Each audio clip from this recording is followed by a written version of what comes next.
மிக்ஸியில் நல்லா அரைச்சிடுங்க. 4 ஸ்பூனு உடச்ச கடலை பவுடர் பண்ணி வச்சுருக்கேன். 2 ஸ்பூன் வெண்ணெய் எடுத்து வச்சுருக்கேன்.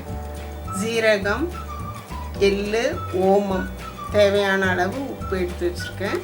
1 கப்பு உளுந்து மாவுக்கு 1.5 கப்பு அரிசி மாவு எடுத்திருக்கேன். இப்போ இதை அரைச்சி வச்சுருக்கிற விழுதை இதில் போட்டுக்கலாம். இந்த 4 ஸ்பூன் உடச்ச கடலை பவுடர் போட்டுருங்க. அது கூட எள்ளு, சீரகம், ஓமம், தேவையான அளவு உப்பு போட்டுருங்க. 2 ஸ்பூன் வெண்ணெய் இதில் ஆட் பண்ணிக்கோங்க.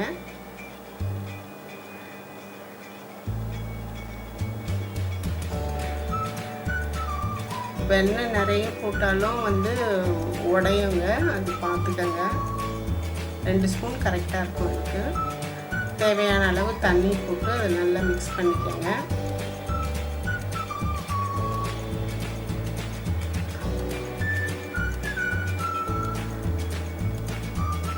ரொம்ப தண்ணியாக இருக்கக்கூடாது, மாவு எண்ணெய் குடிக்கும் முறுக்கு. கையில் ஒட்டக்கூடாது, மாவு இந்த மாதிரி இருக்கணும்.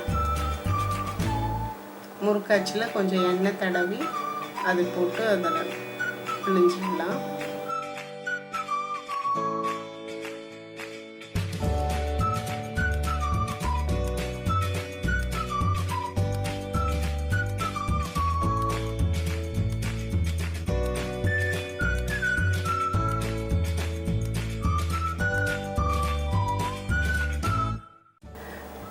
நீங்கள் செஞ்சு பார்த்துட்டு கமெண்ட் பண்ணுங்கள். அப்படியே சேனலை சப்ஸ்கிரைப் பண்ணுங்கள். தேங்க்யூ.